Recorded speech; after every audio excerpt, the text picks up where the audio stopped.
可可大冒險第12集，嚟自天神島嘅旺財。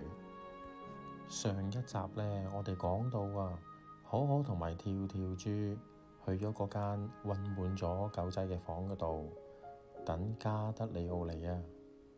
加德里奧嚟到之後，佢竟然將佢個頭擰咗落嚟。原來望真啲呢，佢個頭原來係一個頭套，應該話好似一個面具咁樣樣。原來佢唔係一隻貓嚟噶，原來佢係一隻狗嚟噶。喺呢個時候，可可又驚又緊張咁樣問加德里奧：你真係加德里奧？加德里奧應該係隻大肥貓嚟噶喎，點解你而家變咗隻狗嘅呢？喺呢個時候，加德里奧就話啦：其實我個名呢，唔係叫做加德里奧我個名叫做旺財我係嚟自一個叫做天神村嘅地方嘅。而我嚟呢架船嘅目的呢，其實我係想救返呢度所有嘅狗仔佢哋全部都係嚟自天神村噶。有一次，黑腳趾船長佢去到呢一個地方，將好多狗仔捉咗目的呢，就係希望將呢一隻貓咪咪號行得更加快。於是乎，佢就設計咗呢個跑步機，就將呢啲狗仔呢放晒上去，仲要前邊呢放一嚿骨頭引佢哋啲狗仔呢就為咗追嗰個骨頭，跑到好攰好攰。我實在唔忍心呢見到咁樣所以呢，我就偷偷地喺一個地方度扮成一隻大貓，表現出呢我好強壯好大力。結果黑腳趾船長呢就將我捉咗上嚟，就做咗所有貓仔水手嘅領袖啦。我喺呢隻貓咪咪號呢，已經度過咗好耐好耐嘅日子噶啦，一直都揾唔到一個方法呢，將所有狗仔一次過救走晒。如果我失敗咗嘅話呢，我諗黑腳趾船長就會變得好謹慎，到時呢，唔好話全部狗仔我諗一隻狗仔呢都救唔走添不過好彩遇到你同跳跳豬，我相信你哋呢一定可以幫到我噶，一定可以幫我救晒所有狗仔返返去天神村可可真係諗都冇諗過呢，原來加德里奧有呢一個咁樣嘅秘密。原來加德里奧係一隻狗嚟嘅，仲要叫做旺財。喺呢個時候，旺財就話啦：可可，我諗呢，你有一個朋友應該會認識噶，不過呢，我就唔知道佢叫咩名。但係我相信呢，當有一日你去到天神村呢，就會遇到佢噶啦。可可好緊張話：係邊個朋友我呢度一個朋友都唔認識正當可可問緊旺財問題嘅時候呢，突然之間門口聽到啲腳步聲啲腳步聲呢好重好重，同一般嗰啲貓貓水手嘅腳步聲係唔同嘅。喺呢個時候呢，可可就估計應該係黑腳趾船長旺財即刻好快手將嗰個貓貓頭套戴返上個頭嗰度，然後就好大聲咁講啦：你哋兩個仲未做好啲清潔快啲做好啲清潔先准瞓覺講完之後呢，道門就慢慢打開，行入嚟嗰個就係黑腳趾船長啦。黑腳趾船長就話啦：喂，你哋快啲要做好啲嘢，跟住瞓覺啦。聽日呢，我哋有好重要嘅任務要做如果俾我發現你哋做唔好或者偷懶嘅話呢，我一定將你哋掉晒落大海然後金龜乜就會食咗你哋啦！哈哈哈哈！黑腳趾船長講完之後，佢就走咗啦。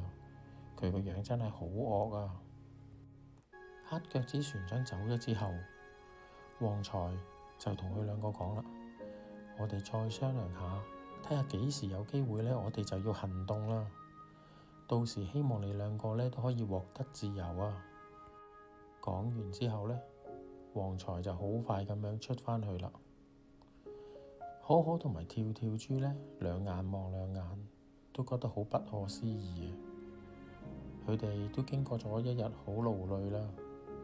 佢哋返去房嗰度，大家傾咗一陣偈，講返正話旺財所講嘅嘢。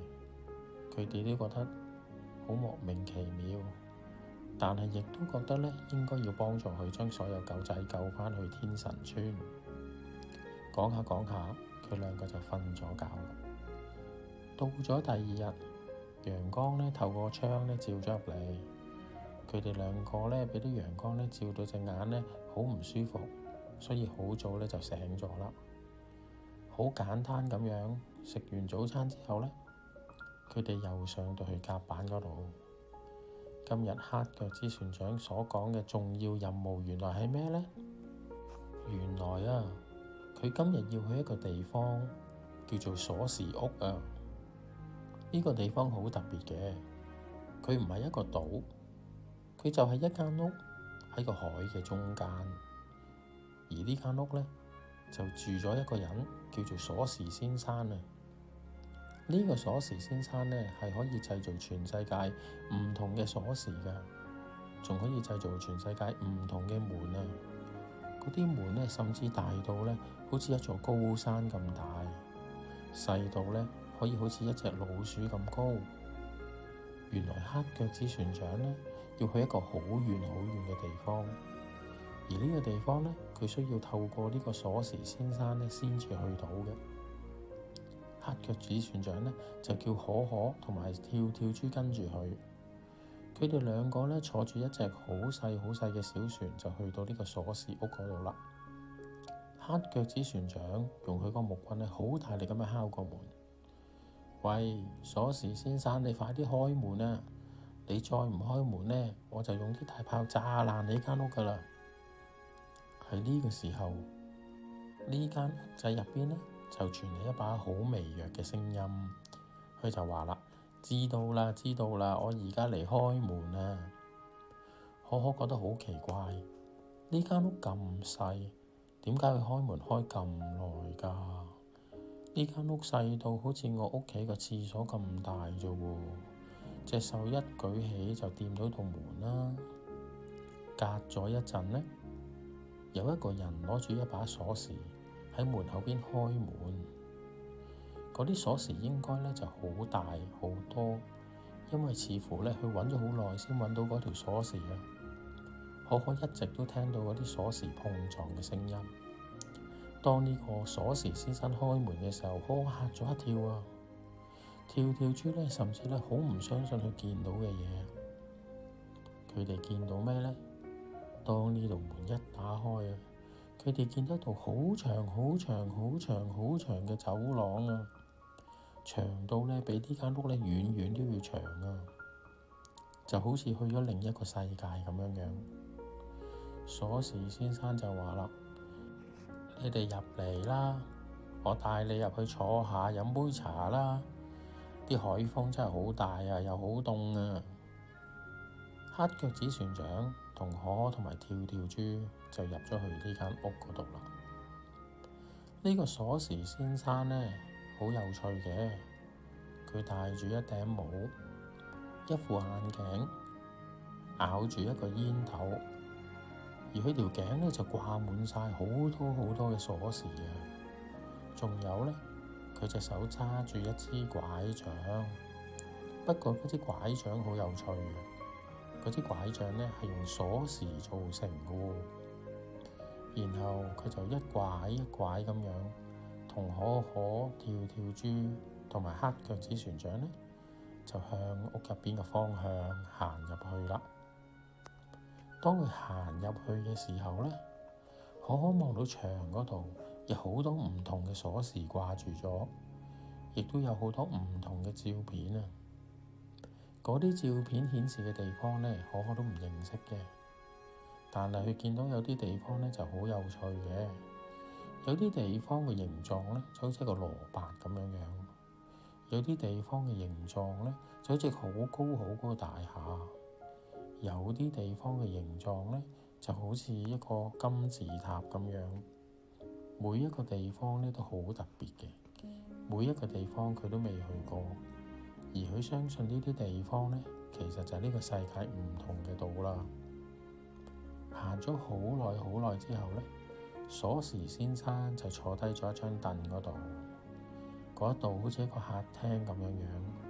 跳跳豬、黑腳趾船長同埋可可都坐低咗。呢個時候，鎖匙先生咧就問啦：黑腳趾船長，你今次揾我咧，又想有啲咩事要幫忙啊？今次你再要我幫忙咧，我要兩相保密噶啦。如果唔係咧，我就唔會幫你噶啦。黑腳趾船長就話啦：你真係好大膽啊，夠膽同我討價還價。我支木棍啊，指住任何嘢，嗰樣嘢就係我噶啦。你呢間屋我好耐之前已經指過噶啦，所以呢間屋係我嘅，包括咗你嘅。鎖匙先生聽到之後個樣呢，好嬲，不過呢，佢又好冷靜咁講：我最唔中意啲人對我冇禮貌噶啦。既然你咁冇禮貌，好啦。講完之後，佢喺條頸度掹咗條鎖匙出嚟，一下就舉咗喺空中，然後佢隻手好快咁轉一下，嘣一聲，可可啦、跳跳豬啦，仲有黑腳趾船長啊，唔知幾時又變返出去呢間屋嘅門口嗰度啊。應該咁樣講，佢哋係企返喺原先嚟嗰隻小船嗰度啊，而眼前呢，仍然係嗰間屋同埋嗰道門啊。喺呢個時候，黑腳趾船長呢就好大力咁樣推開道門，又再行入去，好似正話咁行咗好耐好耐好耐啊。佢又再見到呢嗰個鎖匙先生呢坐喺張凳度，黑腳趾船長正想要講嘢時候，嗰個鎖匙先生呢又舉起嗰條鎖匙，又喺空中嗰度一擰，嘣一聲，佢哋又企返喺嗰隻小船嗰度啊。如是者經過咗3、4次，黑腳趾船長呢再行入去嘅時候就講啦：好啦好啦，對唔住啦，我正話呢語氣重咗少少啊。咁呢，我下次會俾2箱寶物你噶啦，請你幫我一個忙啦。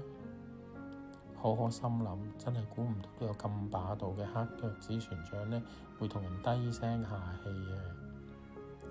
黑腳趾船長再次行到嗰張台，坐咗喺張凳度，佢就同鎖匙先生講啦：我想同你講啊，我要去一個好遠好遠嘅地方啊。